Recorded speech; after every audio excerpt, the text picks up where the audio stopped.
Vous êtes-vous jamais surpris à ressentir la confiance et l'anxiété en même temps? Non, mais avez-vous jamais ressenti ou vous êtes-vous jamais surpris à faire confiance au Seigneur et à faire confiance à sa parole et à faire confiance à ses promesses d'une part et à ressentir un peu d'appréhension d'autre part? Savez-vous de quoi je parle? Que Dieu vous bénisse. Je l'ai ressenti. Je passe par des moments où je ressens ces deux sentiments en même temps. D'une part, j'ai confiance dans la puissance de Dieu. D'autre part, j'ai un peu d'appréhension. D'une part, même lorsqu'il ne s'agit pas de moi, mais des autres, d'une part, j'ai une confiance absolue dans les promesses de Dieu, que la foi des autres ne prend ses promesses à s'accomplir. Je m'exalte à la pensée que Dieu est là, surtout quand je ne peux pas les voir de mes propres yeux. D'autre part, de ce qui se passe autour de moi peut m'alarmer l'esprit qui est en guerre contre la chair, comme nous vivons notre vie chrétienne. Que moi, prenez courage, car, et il en parle dans le psaume 27.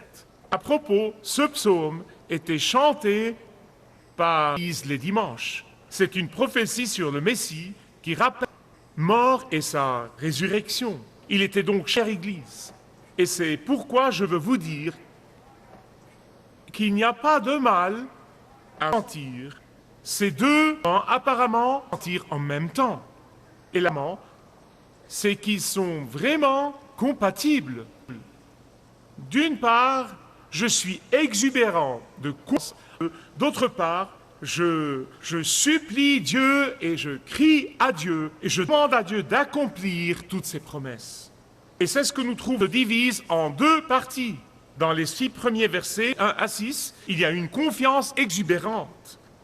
Et dans la deuxième partie, versets 7 à 14, il n'a pas fallu beaucoup d'intelligence pour trouver ces grandes lignes à mémoriser. CE, CS sont les points. CE, confiance exubérante, versets 1 à 6 et 7, a gagné le psalmiste quand il a repensé l'Absalom, à l'époque où il a dû abandonner le palais et rester en exil pour quelque temps.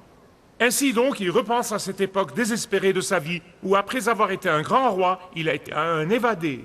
Et donc il repense à sa souvient de la puissance incroyable de Dieu qu'il a fortifié quand il fuyait le roi Saul. L'issue où il s'était retrouvé et de la lumière de Dieu qu'il a éclairé, il se rappelle toute la bonté passée des ténèbres. Et les ténèbres ne peuvent pas en triompher. Il dit Dieu est lumière et en lui il n'y a été. Et dans le fait qu'il est sans péché, Jésus est la joie qu'il nous donne et nous procure au milieu de nos peines et nos chagrins. Il est... Quand nous revenons sur le passé, les interventions passées de Dieu, vraiment, nous n'y pensons pas. Oui, Dieu a fait ça, mais je focalise maintenant sur l'obscurité du présent. Sortez-en en repensant aux interventions passées de Dieu dans votre vie. Il est venu et vous a redonné force si vous avez fait face à des problèmes relationnels, si vous avez fait face à des problèmes financiers, quels que soient les problèmes que vous avez eus dans votre vie et où Dieu est intervenu, quand vous repensez, Dieu qui m'a délivré de ces obscurités passées, ne rera-t-il pas de celle-ci aussi? Quand vous vous le rappelez, vous serez sûrement affermi et encouragé. Il peut se aussi sombre que cela puisse paraître en faveur dans l'avenir. Proverbe 8, 10. Le nom du Seigneur est une tour forte, le accourt, et s'y trouve en sécurité. Qui vous a donné le salut, qui vous a ouvert vos yeux spirituels, besoin de lui, pour le salut, que vous êtes pécheur et que vous irez en enfer et que vous ne pourrez pas.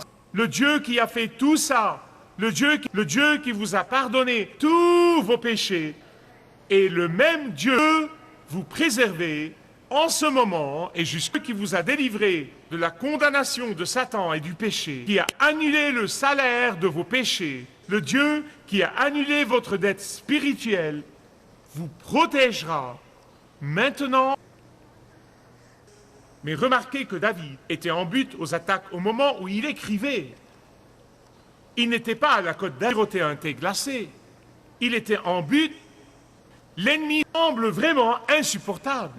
Le son tiré, c'est ce qu'il nous attaquait. Effondreront. Je ne veux pas que vous... Ce n'était pas le temple physique. Son désir profond, la présence de Jéhovah, sombre, assurément. Je ne sais, sont sur le point et non pas fait pour vous, mais pas face et non pas sans vous chercher une sombre que sans situation de Dieu, tout que nous soyons dans la présence. Rappelez-vous, écouter les psaumes, chanter et être là pendant le temps du Seigneur. Il dit, soif, c'est à ce point et la tranquillité. Une situation, regarde-toi, et puis ma femme, laisse pas, en tout cas prier une prière, ne vous inquiétez pas. Je parle tangible maintenant que l'acte vraiment encouragé et d'après vous, quand en lisant la plupart des raisons pour ça, le sentiment de rejet vient de quelqu'un ou avec des ou un retourné, abîme et sale, particulier, tu seul qui t'a rejeté. Et quand Dieu ne se... Regardez-le avec soin. Les parents idéaux sont ceux qui procurent l'acceptation, qui procurent les conseils, qui procurent des oreilles qui entendent et un cœur qui entend à leurs enfants. Ils procurent à leurs enfants la protection, ce sont les parents idéaux. Et ce sont les choses mêmes que David demandait au Seigneur. L'avez-vous remarqué? Ce sont les choses mêmes qu'il demandait. Il dit, ne me délaisse pas, toi aussi, Seigneur. Ne me cache point ta face. Ne me repousse pas, ne m'abandonne pas. David connaissait le caractère de Dieu. C'est pourquoi il se ressaisit ici. Il connaissait son caractère, il connaissait la nature de Dieu. Il l'avait éprouvé de première main dans la caverne d'Adulam. En fait, c'est pourquoi il commence le psaume en exprimant sa confiance dans le caractère de Dieu. Il savait dans son fort intérieur que Dieu ne le rejetterait jamais, que Dieu ne le délaisserait jamais, que Dieu ne l'abandonnerait jamais. Mais au plus profond de son sentiment de rejet, il projette ses pensées sur Dieu. Combien d'entre nous font ça? Puis il se ressaisit. Verset 11. Seigneur, délivre-moi de cette situation accablante. Dieu n'est jamais trop occupé pour vous. Dieu n'est jamais trop préoccupé pour vous. Il veille sur vous en tout moment. Dieu ne vous quitte jamais des yeux. Dieu ne sommeille et ne dort jamais. Dieu ne vous abandonnera et ne vous oubliera jamais. Dieu n'est jamais en retard, il n'est jamais en avance, il est toujours à l'heure. Amen. Louez-le. Louez-le. Amen. Et c'est pourquoi David a prié en confiance, parce qu'il savait vraiment que le retard de Dieu ne veut pas dire son rejet.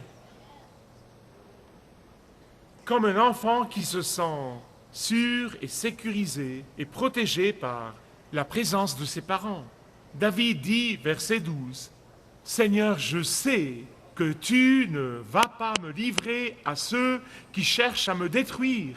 Seigneur, je sais qu'il y a des brutes dans les écoles, qu'il y a des brutes dans le quartier, qu'il y a des brutes dans le lieu de travail, qu'il y a des brutes partout. Il y a une grande brute qui s'appelle Satan, qui est comme un lion qui rôde, cherchant qui il dévorera.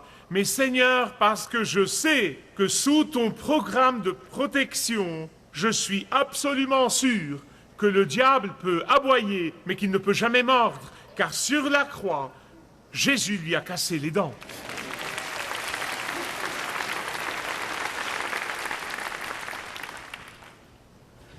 David a-t-il reçu ce qu'il a demandé?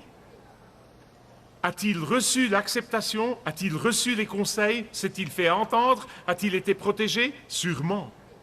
Absolument. Et c'est pourquoi il finit là où il a commencé, avec une confiance exubérante. Regardez le verset 13, il dit « Je suis sûr de voir la bonté du Seigneur dans la terre des vivants. » Certains pensent qu'il parle du ciel, mais ce n'est pas ce qu'il dit ici. Dans la terre des vivants, il ne parle pas du ciel, il parle de là, d'ici-bas. D'ici-bas. Il parle d'ici-bas. Puis il conclut, en fait, nous savons de l'histoire, qu'il a été rétabli au trône.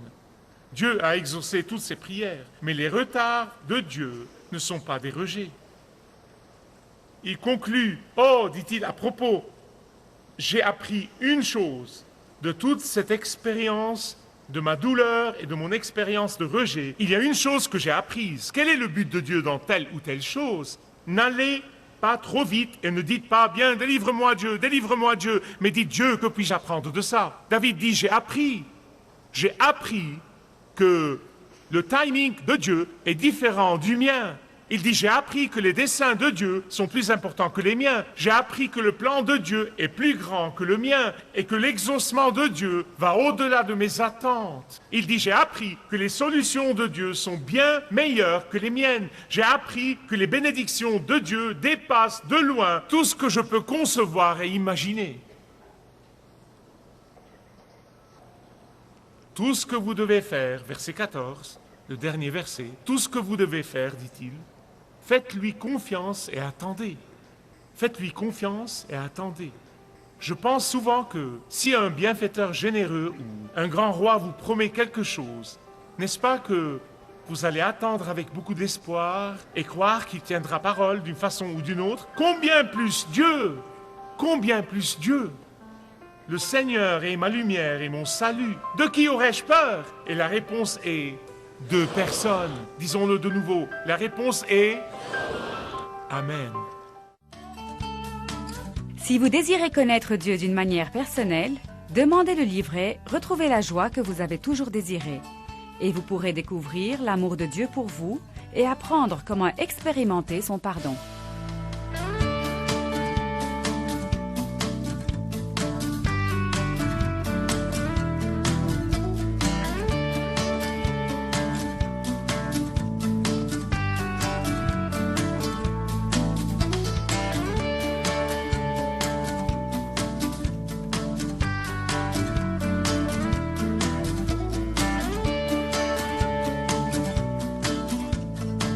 Si vous avez une relation personnelle avec Dieu et vous êtes intéressé à marcher plus intimement avec lui, demandez le livret « 7 pas sur le chemin de la foi » qui vous guidera dans une relation plus profonde avec votre Père Céleste. Demandez votre livret gratuit.